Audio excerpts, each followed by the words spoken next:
take this opportunity to wish the residents of Nakuru and Kenyans at large a Merry Christmas and a Happy New Year.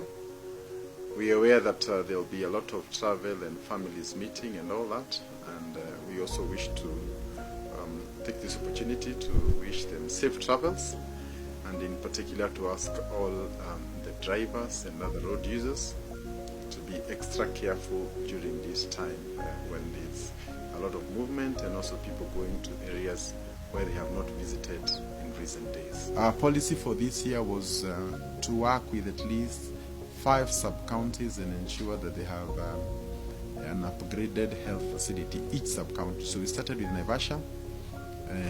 We are also in Gilgil, we are in Nakuru West, through PGH is actually Nakuru Town West. We are also in Molo and Kuresoi. Next year we want now to go to the areas that we didn't go, like for example Joro, Kuresoi North, Rongai, and so on and so forth. So that will be an area to watch.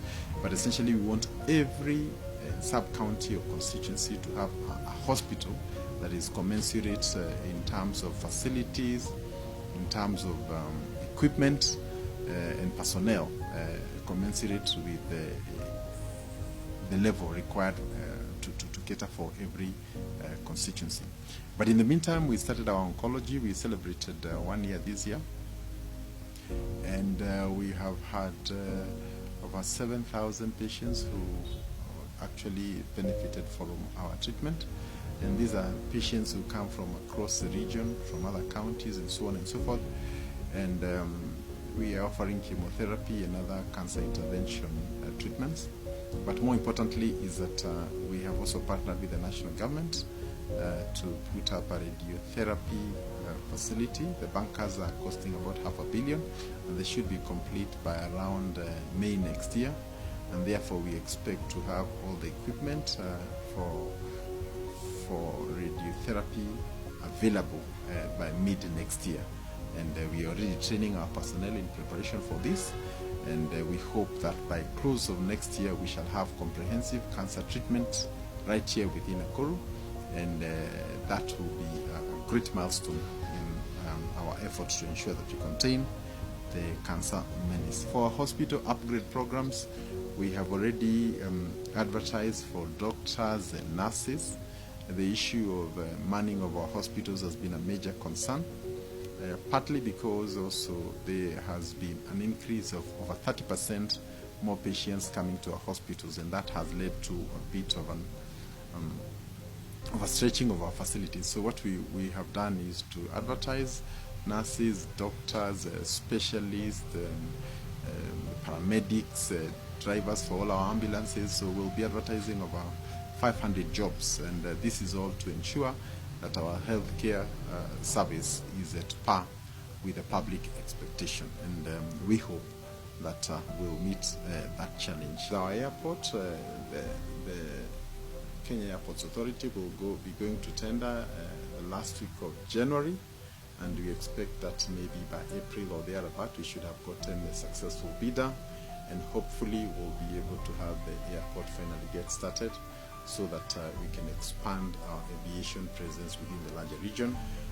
In the coming year also, you may well remember that we have an affordable housing program in Naivasha, and we advertised around November. We are looking for bidders who can build 2,400 houses, and together working with the World Bank, we expect that these bids will be evaluated and a bidder will be at work by February coming year. The industrial and logistics hub in Mai Mahiu has also been a major milestone for Nakuru, and we are happy that actually yesterday the President flagged off the cargo coming to Mai Mahiu, and that action alone is going to change the fortunes within Mai Mahiu and the entire area in a very, very dramatic way. So as a county, we are working to open up the local sort of interior roads, because this is a rural section that is now becoming a commercial center. So we are going to work to improve the road network. We are also working on the planning, or shall I say the replanning of the entire area, so that the town emerges as a well-planned, well thought out area that is also suitable for people who are going to work there, people who are going to be commuting from there. And as you can see with the SGR, people can now live in Mai Mahiu or Suswa and work in Nairobi industrial area because of the ease in communication and transport. So we as a county are working closely with other partners to ensure that the Mai Mahiu dream indeed becomes a reality. And we will be briefing members of the public, especially also investors, as we move forward. The industrial hub within Mai Mahiu also has received a major boost, as you all know. We have at least about 8 major companies that are at various stages of setting up within the area. And we believe with their setting up, we are going to get employment, wealth creation, and the value addition, which is a critical component of the President's Big Four. So again, we are working with all these industrialists, and we believe that before long, we will achieve the desired numbers in terms of employment for the region around that place. We are also happy to note the section around Salga has been a major worry and concern for accidents in the past, but you're happy through the mitigation done, working with the Kenya National Highways Authority. We redesigned that section of the road, and the good news is that for the last 1 year, the accidents recorded within that section of the road are about 20% of what we used to have before. So indeed, there has been a remarkable improvement on that section of the road, but we would still urge Kenyans using that section to also be careful and cautious to ensure that the 20% that is still there can indeed be eliminated altogether. But you're also studying the causes, and we will be working together with the relevant agencies to rectify or to give an engineering solution to whatever problem that still exists. But I think what the Salga section has taught us is that part of the causes of accidents is also engineering. When we corrected that problem, now we are doing much better. And I think what we need is to have our roads also designed using data. You know, when too many accidents occur in a particular place, there may well be a problem that we need to do that. And we want to congratulate Kenha, together with all the engineers who have been part and parcel of making that section of the road safer for all of us to use. We also wish to note, especially for Nakuru, we have had a congestion problem around Gilgil, and our analysis of the problem is that it is caused by impatience. Drivers want to overtake and overlap, and as a result, a gridlock finally is there, and we sometimes it's taken up to 14 hours, 15 hours to get it solved. So we are going to increase traffic presence there, but I think even as we do that, we must appeal to all the road users who are using that section of the road to be patient and just to follow the traffic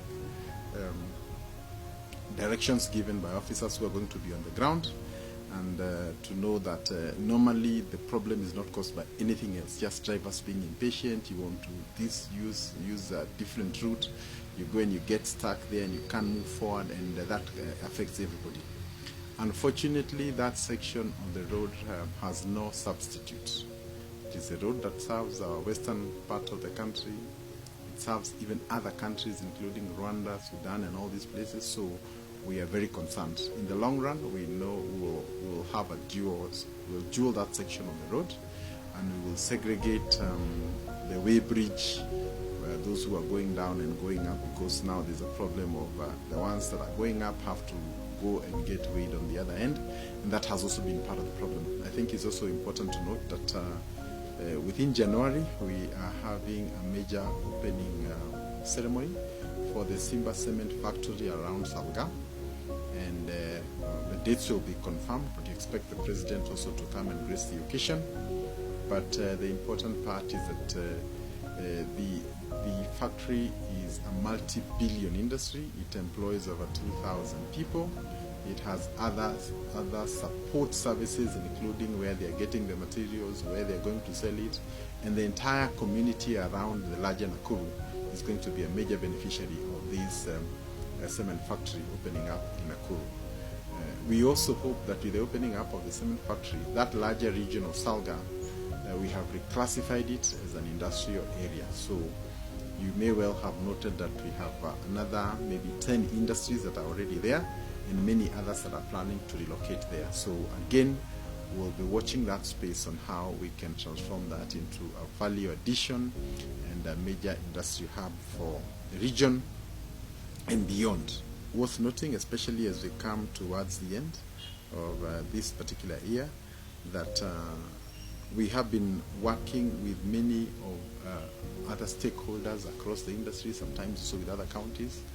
And in the area of avocado, for example, the first avocados that were planted when we got into office will be ready from around February coming year. We have established significant markets within Europe, the Gulf region, and also the larger Chinese markets. And we will be flagging off the first consignment of avocados planted since we got into office through our farmer support programs. But more importantly, we are also working with large-scale avocado farmers. These are farmers who want to put 50 acres, 100 acres, 1,000 acres under avocado, and we believe this is also going to be a major turning point. We are also working with an investor who also wants to put up a factory here in Nakuru for processing of avocado that may be in excess and requires to be put into jail for other purposes. So I think all these things, when finally put together, will herald a new beginning for Nakuru, more opportunities, more value addition for our products, and I think this is really what we're looking for. One area that remains a major concern is with respect to our roads. The rains have wreaked havoc to a lot of our roads. We are still assessing the damage, but we've had opportunity to go to just a few of them, but the situation is not good at all. We also wish to take this opportunity to acknowledge that in the last 3-4 weeks we've had unprecedented rains in the country, but also in particular here in Nakuru.